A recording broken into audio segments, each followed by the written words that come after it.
Hello everyone, it's Dylan from Yugioh Everything, and welcome back to another Yugioh VRains episode review. This time we will be going over episode 49 of Yugioh VRains. Before I get into it, I do want to apologize. I know I've uploaded like once in the last week and a half, and the reason for that is this is the end of my college career, and I've just been overloaded with papers and presentations, so I do apologize for the week uploading schedule. Hopefully this weekend I will be able to upload a little bit more, as most of the presentations are kind of behind me now, so just wanted to give a quick update there. But I am doing fine. I know a few people have reached out and asked if I was doing okay. I am doing fine. I do apologize for not uploading as often, but anyway, with that aside, let's get into it. Soulburner's debut duel episode, and what did I think of it?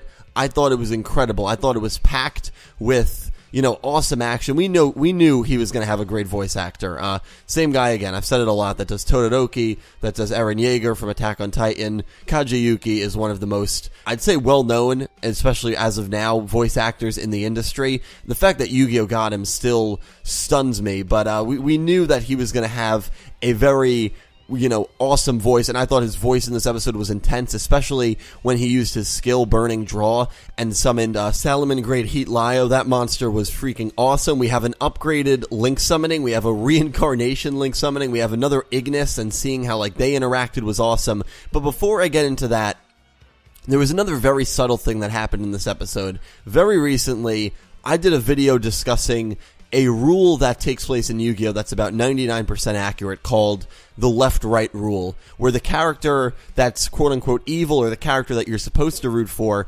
99% of the time is on the right side of the screen. Very seldom do you see a good character on the left side of the screen, unless they're trying to maybe conceal something, like the Sora and Shun duel, for instance, where Sora had the turn mid-duel, he was on the right side, Shun was on the left.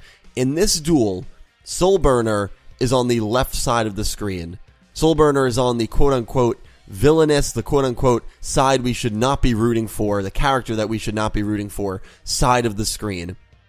Why that's the case, I didn't even realize it till after the episode, but with all of the quote-unquote Vector 2.0 and the betrayal theories going on that is, engulfed with this character, with Soulburner, just add this to another potential supporting reasoning, that Soulburner against two characters that probably are going to be one-off, two that I thought were decently interesting characters, BitBoot. You don't really see the really joke one-off characters like you do in GX and Duel Monsters, like, the Johnny Steps anymore.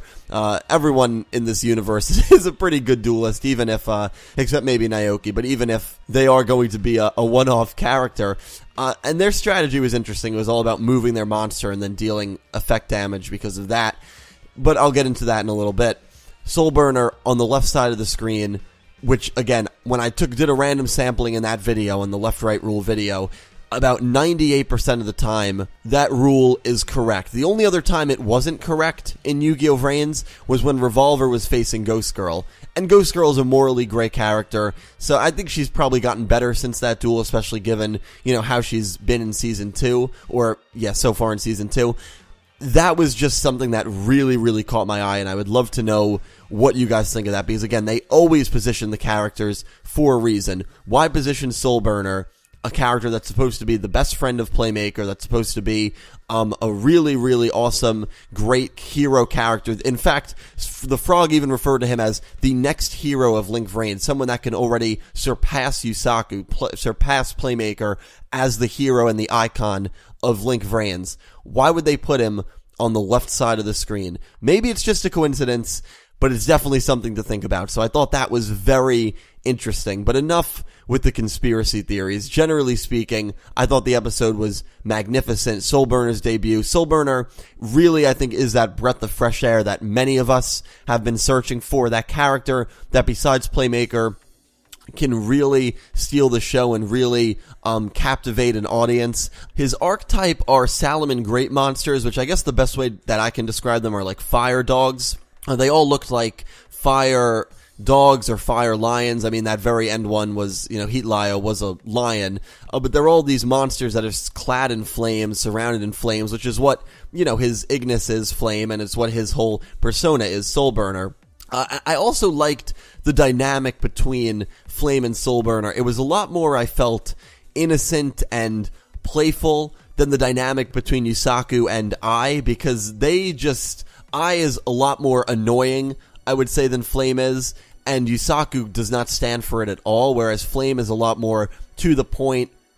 He seems a lot more boastful, but at the same time cuts to conclusions very quickly, like when he thought the duel was over and Soulburner ends up coming back and winning, and then Flame was like, what, did you want me to act more like appreciative? And then he kind of as a joke is like, oh my god, Soulburner, you're the best, and Soulburner's just like, yeah, I changed my mind. So, the chemistry between them is not as dynamic as I think I thought it would be. I think it's more dynamic than the chemistry between Playmaker and I, but still, I like how there's that, I wouldn't call it tension, but that kind of annoyance that they're not perfect friends. They're not, and it's kind of funny because, again, these are the Ignis that are supposed to be based off of these people.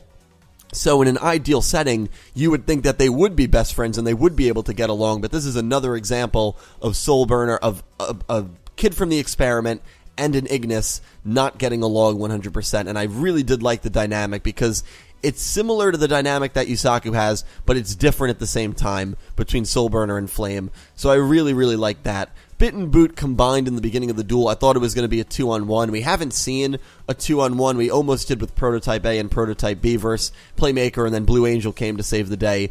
But Bit and Boot combine, and because of that, they're able to use their skill twice, and their skill literally lets them bring that magic. It's the same spell card, the Link Arrow spell card, that was used by Bowman. So this is clearly like, I don't want to call it like the rank up magic, the VRains rank up magic, but this is a spell card that belongs to this group, a group that we don't know too much about, but a group that is not being led by Haru. A few people thought that Haru was going to be the leader of this. Clearly not the case. If you watch that episode 50 preview, you can see them talking to this big black shadow that is absolutely, no doubt in my mind, the main boss of this group, not Haru. Usually the young kids, like Sora, very similar there, aren't like the big, end villain. Usually they're kind of like a middleman, and that clearly is the role that Haru is going to play, and who knows the role Bowman's going to play, because he just seems really, really phased and really, really out of it. But anyway, the duel continues, and I'll talk about that later because we do get a little interaction between them and Yusaku later. The duel continues. Soulburner ends up going into a reincarnation Link summon, which is a new form of Link summoning. Let me know what you guys thought about that. A lot of you have asked me when we're going to see an upgraded Link summoning happen, and this was the episode that had happened, and Soulburner turned his Heat Lyo into a Salaman Great Heat Lyo. It was the same attack, same Link 3, but it was on fire. That was the notable difference, and the effect was much greater than the original Heat Lyo that he had on his field. He was able to do this thanks to his skill Burning Draw. So here's another interesting opposite thing that I saw. It might not mean anything, but Playmaker can only activate his skill with under 1,000 life points. Soulburner can't activate his skill unless he has more than 1,000 life points. So once you go from 1,100 to 1,000, Playmaker is thumbs up, Soulburner is thumbs down. Once you go from anywhere above 1,000, Soulburner thumbs up, Playmaker thumbs down.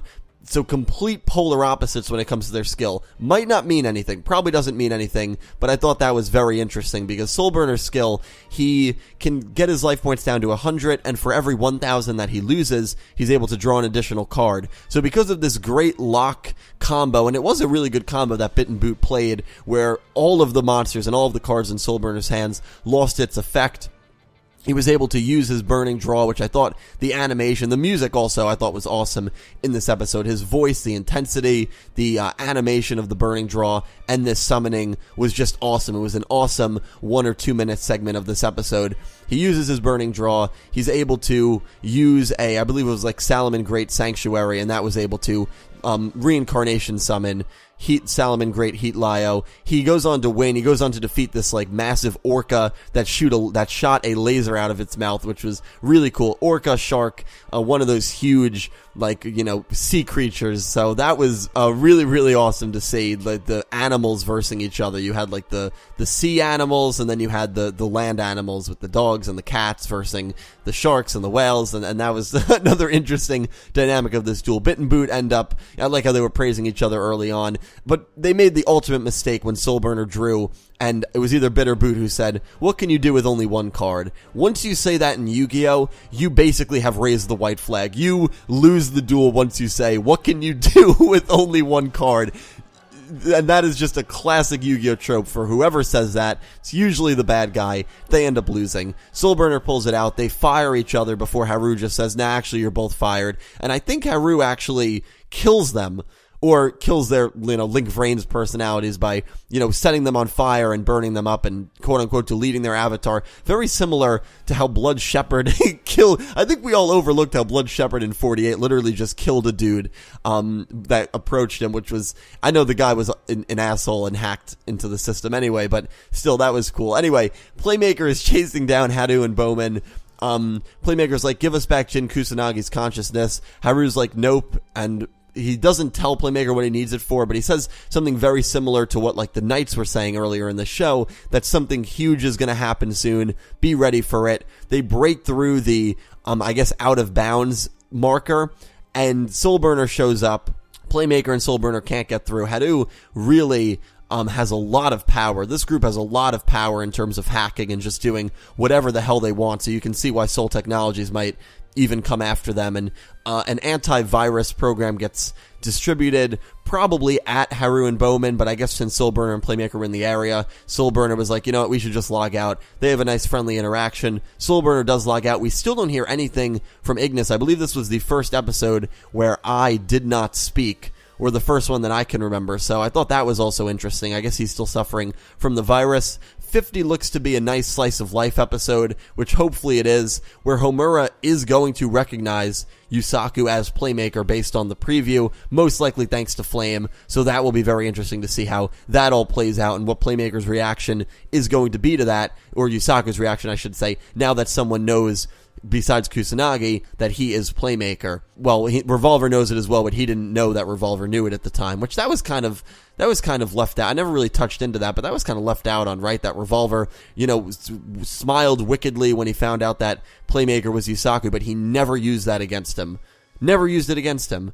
So I guess that was for his own, personal gain, but I thought they could have done a little more with that. So it'll be very interesting to see how 50 plays out. 49, very, very good. Also, none of these cards were in the base of Soul Technologies, so Akira kind of knows that Soulburner is a kid from the incident. He was like, I wonder if he's a kid from the incident. And Flame also says that the spell card was used by the people or the person that destroyed the Cyberse world. The person that destroyed the Cyberse world definitely was not only Haru and Bowman, because he would have said it was destroyed by the people that dueled Playmaker. They saw that duel, because even Soulburner comments that's the same magic card that the people who dueled Playmaker, or the guy who dueled Playmaker used. Flame easily would have just said, yeah, it's also the same guy who destroyed the Cyberse world. No, Flame specifically says it's the same card from the person or from the people that destroyed the Cyberse world. This is a lot bigger than Haru and Bowman and Bit and Boot, as I think we all can figure out, and there's a little we know about this group right now, but clearly this is going to be the next antagonist group. So guys, I'm going to cut myself off there. Please let me know all your thoughts down below. I really cannot wait to talk to you guys. I haven't talked to you guys in probably about a week now. I think last Thursday is when I uploaded my 48 review, so really looking forward to that. I really hope you enjoyed the review. Thank you as always so much for watching and for the support, and I hope you have an amazing day.